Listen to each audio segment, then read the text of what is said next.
we have to start with Jamal Shead, who was phenomenal in this game. And of course, he hit the shot of the game against the Memphis Tigers. Dayon, Chris, we've talked about this all season long, where when it came to big shot moments, it always seems like the ball gets into the hands of Jamal Shead.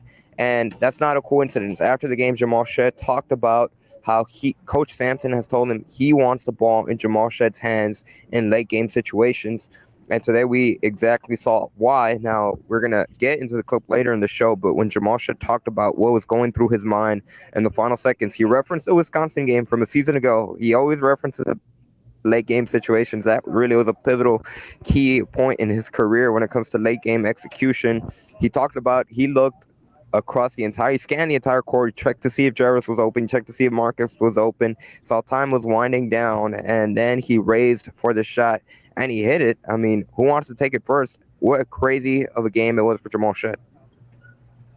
Go ahead, Dayon. Man, I think starting with that last shot, it doesn't look like he ever considered passing. I don't think he should have. I think it's undisputed that he's the closer. I think Marcus makes closing plays in crunch time under 2 minutes. He makes momentum, big shots, but in like game deciding plays, the ball is going to be in Jamal Shead's hands, mostly because of his decision making, his ability to make the right decision and make the right play. And just that shot was spectacular. I mean, it was great. He had a great game, getting inside the lane, penetrating, scoring for himself. I think it was a really master class of coaching by both coaches. They both did a really good job of coaching, adjusting, then making more adjustments to adjustments. Man, it was a great basketball game. I'm scanning through the play-by-play of the stats because I want to see if Jamal, he made the 3 shots he made in the second half might have been the last 3 shots he took. He took a shot to tie the game at 56, and then the floater to put him up by 2, and then, of course, the game winner. But I was glad down the stretch that he was aggressive. You know, a little bit in that second half, the team kind of settled for what Memphis was, how they were defending them. And I don't like that. I don't like when you just settle, allow defense to dictate to you. Jamal could beat his man off the dribble. And he did. I don't know if they were settling because the same shots they were getting in the second half, they were making in the first half. So it's just good execution, good ball movement, good quality shots, just not making the shots. And that's when you come into the drought. I don't think that. We're going to disagree on this one because some of their threes, they were hesitant. I mean, Jarrett traveled twice. They were open, though. Right. He was open, but he didn't shoot. Even Marcus with his turnover, some of their turnover in the second half were careless. They were just hesitant. Marcus threw the ball away because Jamal was not in position. That's not like Marcus.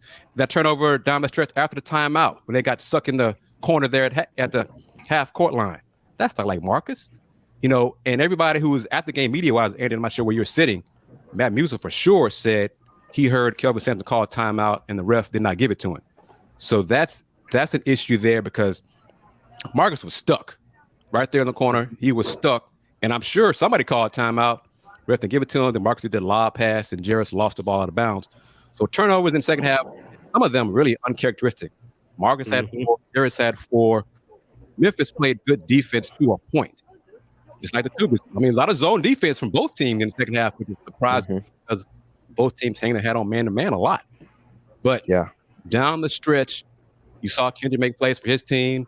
You saw Jamal beat his man off the dribble down the stretch, and that buzzer beater, that was a tough ass shot he made, man. So, it was. You know, it was money shot for him. So culture wins, and you know Memphis fans can move the goalpost all they want to. Houston beat them again. Next. Well, next is going to be possibly next week, but where these two teams could possibly see themselves down the road. But Chris and Dayon, to kind of add on to your point, when it comes to, especially going back to the first half, what Houston really excelled in against the Memphis Tigers was being able to get in the paint, and that kind of was like the weak spot to the Memphis Tigers' defense, whether it be from passing into their bigs or driving. And something that Kelvin Sampson said after the game is kind of the emphasis for the guards heading into this game was to drive and pass, not necessarily drive and score. So that might have factored into in the second half where maybe some of the players seemed hesitant to take a few shots. But I think a lot of the credit has to go to Memphis, where they just seemed like they were swarming all over the place. And they give credit to the Tigers. There was some adjustment that they made at halftime, and it gave Houston fits. On the flip side, you guys mentioned the zone and how these two teams were known for man principles. Kelvin Sampson, after the game, talked about it too, and he said it was an extra wrinkle that they wanted to add to this matchup. It was kind of a counter because, like you said, both of these teams are known for their man defense. They that's really where they hang their hat on. So they want to try something to see if it could throw it off, and it absolutely worked because Memphis couldn't score on Houston for those 5+ minutes in the second half. And not only that, I think you do that because both teams are going to prepare so much for each other's man-to-man defense. When you throw that zone, it kind of creates rhythm and makes them force them to think. And it's such a masterful job between both coaches in doing that because you playing both teams have elite guards who can beat each other off the dribble, so it's hard to keep the ball in front of you and out of the paint. That's why both teams went into the zone because they had trouble doing that in spurts, which created different offenses. And I think that just shows Houston's ability to win the game, whether it's a slow, methodical game because the zone slows the game down because it forces less passes, it stagnates the ball, it forces more outside shots. And so when Houston, and on account of that, it makes them play more in a half-court set. And I think their ability to win, whether it's a fast transition game or in a slow, methodical game, really stood out to me. But both coaches making those adjustments, going zone, recognizing their man-to-man defense wasn't a good matchup for each team because they both have quality guards. And the Coogs went 3-2 zone, so that's really unique. Usually, if you go zone, it's it's a 2-3 variety or 1-2-2. So they went 3-2 on the perimeter. But salute to Tremont Mark. He came out, set the tone early in their first half. Coach Sampson, it looks like he went with perimeter to beat the Tigers. Juwan Roberts had 0 field goal attempts. 0. That's partly Shed, Jamon, Marcus. Some of that is Memphis defense, but Coogs made little to no effort to go to the post with Juwan. No, I think that's what 100%. They trapped Juwan, make him give up the ball, but also Juwan usually gets some putback layups. He didn't even get that to get a shot attempt. So I mean, he had one of those games where, all right, Juwan, you got to crash the boards offensively at least. Do something. Now, he had a good game. The defense wasn't going to allow him to beat him. I think the defense dictated that because he had 20 and 10 last game. Every single time he touched it in the post, they doubled him, and he made the right play. In times where DeAndre Williams, whoever was in foul trouble, Houston went down on the block to him, and where he had single coverage, he still didn't force it to make the play. But I think that was 100% what the defense did to him. So he did a good job of reading, not forcing. But overall, he still was his normal self. It was just Memphis made a conscious effort on doubling him and not allowing him to really get any shots because he dominated them in the last game. That's true. But what about his old boards? Get a putback. Reddy Cheney did that. Yeah, his zero attempts. That means he didn't even get a putback layup attempt. 0. Effort was there. We don't have the stat sheet for tip passes, tip rebounds, deflections, and stuff like that. But the effort was there, which allowed and frees other players to get those offensive rebounds, to get in position to do that. But I think his effort, everything was there normal for Joanne from my eyes, from what I saw. And to add on to Dayon's point, there was a couple of times when Juwan Roberts was right in the mix and the ball would get tipped up in the air and it would go out of bounds straight into the hands of some Memphis players. I think, again, that's just a testament. There was a much more focal point on trying to limit Juwan Roberts, just overall, like Dayon said, with how strong of a game he had in the first meeting back in Houston.